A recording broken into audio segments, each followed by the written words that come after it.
Hello guys, what's up? Welcome back nga pala sa channel ni Kuya Jay. So, for today's video, magpapalit tayo ng switch dito sa Honda Click natin. Yung switch nga pala na yun is yung signal light natin. Yan, kasi hindi na siya masyadong gumagana. Ilang palit na ako ng ilang beses ko na siyang inaayos. Ganun pa rin, pabalik-balik lang din yung sakit niya. Yan, bumili na tayo ng domino switch. Yan, papalitan na natin siya. Dito sa domino switch, medyo may pagkakaiba lang sa stock na switch natin, ano. Ang nadagdag sa kanya is yung hazard, ayan. Then itong passing light. Yan, may pass siya.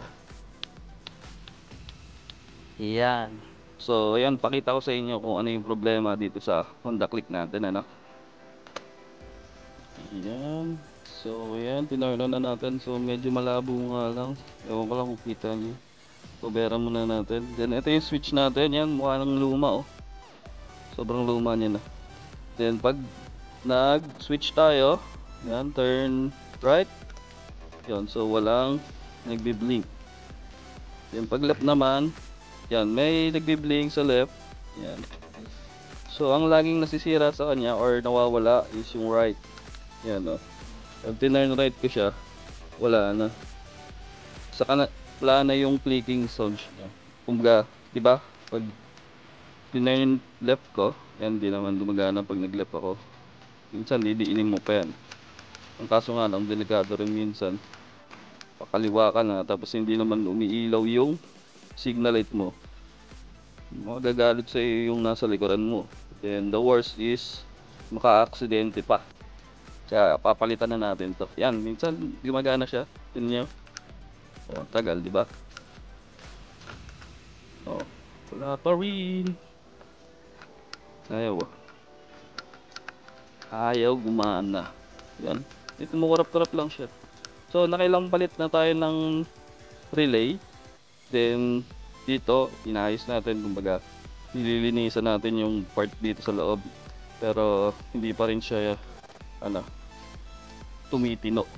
Kaya, napagpatsa na natin na palitan. Papakita ko sa inyo kung paano palitan. So, yung babaklasin natin guys, ito. Yung lang. So yan guys, dito sa domino switch natin may konting remedyo tayong ginawa. Lagyan natin ng glue stick. Kasi pag nabasa ng tubig yan, mag-short. Hindi ko na pinakita kung paano ko nilagyan. Madali lang naman siyang gawin. Babaklasin nyo lang. So dito lang lalagyan niya yung mga pinaghinangan. May tornilyo dito. 1, 2, 3. Tapos yung dalawa sa gilid. Bali 5.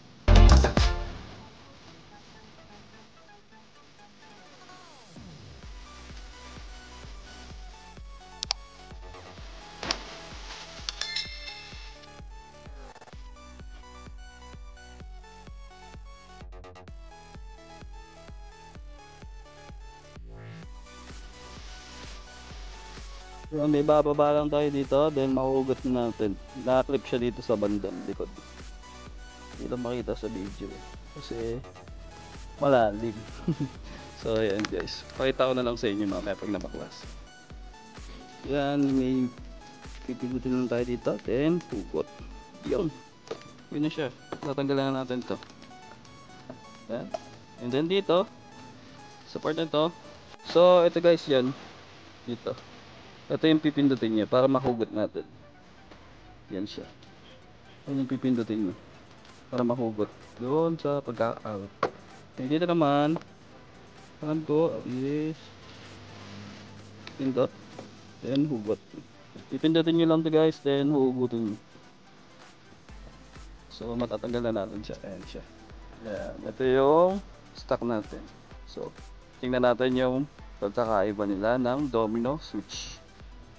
So yun guys, ito yung side by side comparison ng switch natin. Ito yung domino switch, ito yung stock. So ayan yung pinagkaiba niya. Halos the same lang, na-add lang tong yung hazard and yung passing. Ito yung passing. Alright, then yung sa connection, parehas lang din naman sila. Plug and play siya guys. Kaya wala na kayong babaguhin or iibahin sa settings ng wire. Wala na kayong babalatan. Yan yung load ng stock guys. Lagi ko siya nililinis, mga yan, yung connection. Pero ganun pa rin siya. Then ito, hindi na siya tumino-tino. Wala na siyang click. Yung kuwari, nag-turn left ka, di ba dapat pipindutin mo, mag-click yan. Ito wala na. Ayan. Nakailang, ano na ako diyan. Remedyo pero ganun pa rin. Balik-balik lang. So, hopefully, pag napalitan natin ng domino switch is maging okay. Alright? So, kabit na natin yung domino switch. Let's go! So, ayan guys. Kabit na natin yung domino switch. Ayan. So, salpak lang din to. Ayan. Ito yung hindi naman kayo magkakamali sa ano niyan eh. Sa pagkakabit. Hindi siya pwedeng maging baliktad. Then, balik lang natin dito. So, then, okay na yan. Alright. So, secured na siya dito. Then, babalik lang natin dito sa ilalim. So, yun guys, bago natin i-screw dito sa manibela, yung domino switch natin, kailangan natin lagyan ng electrical tape. Kasi, maluwag siya guys. Kahit nahigpitan natin yan, masyado siyang maluwag para dito. May ano kasi siya, may puwang. Hindi siya masyadong may konting puwang pa siya. Kaya gagalaw-galaw yan pag hindi natin nilagayan ng electrical tape. Dalawang ikot yun na. Kaya yung dagdag bawas na lang eh ano siya no, hindi pa siya okay. So yun guys, hindi natin makapit ng maayos kanina. Yun pala dahil dito. Yun o, may kuntil. Yan, tatanggalin natin tong kuntil na to. Yun, so yan guys, tatanggal na natin yung kuntil no. Kinatar ko lang siya guys. Sigurado pasok na to. Yan, tama lang na may electrical tape. Kaya lalagyan natin siya ng electrical tape para humigpit. Kasi maluwag yung ano niya eh, fitment niya eh.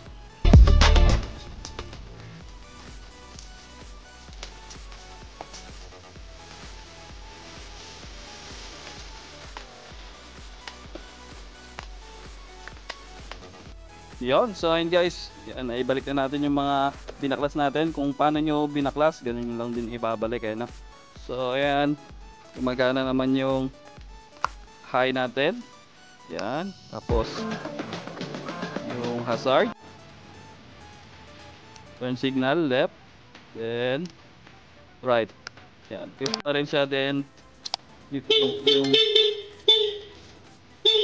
sina, yung loud horn. Yan. So ito lang yung naging problema natin, yung passing. Wala oh. So guys, hindi nyo nakikita. Yan. So saka na lang natin yan sikasuhin. So ayun, pakita ko sa inyo na hindi gumagana yung passing. Yan. Nag-i-indicate ng passing pero hindi siya nag-iilaw dito sa ano natin, sa headlight natin. So yun lang yung problema natin guys. Then so yun lang naman guys no. Ang importante lang naman sa akin is yung signal light, kasi yun naman talaga yung concern ko, kasi ayaw nang gumana ng signal light. Then siguro papagawa ko na lang yung passing light yan no. Hindi ko na i-return kasi gagamitin ko na rin naman sa trabaho yung motor ko, kaya wala na akong time para i-return pa yung ano, items. Sulit nga ba yung domino switch? So depende no guys, kasi mura lang naman siya, plug and play din naman, magagamit rin naman natin. So depende sa inyo kung nagiging worth it, pero para sa akin worth it naman. So ayun guys, dito ko muna tatapusin yung video natin. Sa mga naligaw at napadaan po dito sa video ko, please like, subscribe, at click nyo na rin po yung notification bell para ma-notify kayo sa mga susunod natin mga videos. So ayun guys, see you in the next one. Rock, paper, peace. Bye. Never slow up, no I don't take shit. I got no love for the fakeness. If you wanna play tough and wanna hate this, I'll always show up. I don't ever slow up, no I don't take shit.